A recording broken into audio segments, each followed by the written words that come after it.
দাদা এখন কয়টা বাজে? এখন বিকাল 5টা।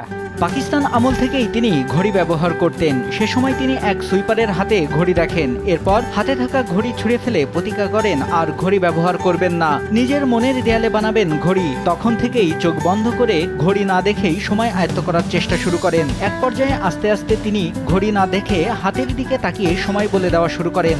বলা হচ্ছে নওগাঁর রানীনগর উপজেলার রাতোয়াল গ্রামের ৭৫ বছর বয়সী ইয়াসিন আলীর কথা। এইভাবেই ২৫ বছরের বেশি সময় ধরে ঘড়ি না দেখে সময় বলে দেন। রাস্তাঘাটে বের হলে লোকজন দাঁড়িয়ে তাকে জিজ্ঞাসা করেন কয়টা বাজে। তখন সঠিক সময় বলে দেওয়ায় আনন্দ পায় ইয়াসিন। স্থান পেলে ঘড়ি স্বাধীনের পর থেকে আমি ওখানে থাকতাম। তারপর লাইনে ব্যবসা করতাম। এই লাইনে ব্যবসা করতে করতে করতে করতে ইনশাল্লাহ ঘড়ি দেখেছি সুবারের হাতে একদম। ওরা বেতন পায়া সান্তার রেলগেটে কি আনন্দ হচ্ছে সবাই। তখন ওই আনন্দ উৎসব থেকে এখন বাহ পুরা ঘড়ি তো মান ধুলো না রে। তখন আমারও খুব দামি ঘড়ি, ইংলিশ ক্যামালডিং ঘড়ি। তখন আজ থেকে আর ঘড়ি ব্যবহার করবো না, ঘড়ি আজ থেকে আমার শেষ। দেখি তখন দেখো ঘড়ি সেট করে পারি কিনা। তাই তখন থেকে মনে করেন দেহ ঘড়ি সেট করতে আস্তে আস্তে লোকজন দেখা হয়, লোকজন জিজ্ঞাসা করে, ওনারাও আনন্দ পায়, আমিও আনন্দ পাই। হ্যাঁ, এখনও সেই ঘড়ি চলতেছে, আজও চলছে। এখন টাইম আমাদের শেষ 2:42, এখন বিদায় নেওয়ার সময় হয়ে গেছে। বর্তমান যুগে কোনো রকম প্রযুক্তিগত সহায়তা ছাড়া হুবহু সময় বলে দেওয়া ইয়াসিন আলীর বিরল এমন প্রতিভা দেখে স্থানীয়রা রীতিমতো বিস্মিত। তাকে নিয়ে করেন গর্ব। তার এমন প্রতিভায় খুশি পরিবারের সদস্যরাও।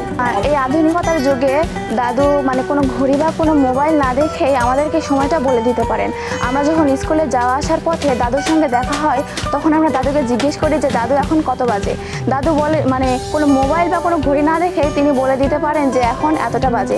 আমার বড় ভাই ঘড়ির টাইম মতন কথাবার্তা বলে, কটা বাজছে। আমি ঘড়ির টাইম এরকম হাত থেকে কেউ কমে নেই, যাই কটা বাজছে। সে লেখাপড়া জানে না এবং টাইম সম্বন্ধে যে কোনো মানে জিজ্ঞাসা করলে সে ভালোভাবে বলে দেয়। 15-20 বছর ধরে তার অভিজ্ঞতা, খালি হাতে দিয়ে তাকে সে বলে দেবে। নিজে গোপনে ঘড়ি দেখা বা আড়ালে ঘড়ি দেখা এরকম সুযোগ আমরা দেখি না, কারণ আমরা হঠাৎ করেই বলি। উনি হয়তো সাইকেল নিয়ে আসতেছে, ভাঙ্গাচুর একটা সাইকেল নিয়ে আসে, ভাই আসসালামু আলাইকুম, ভাই এখন কয়টা বাজে বলে দিই।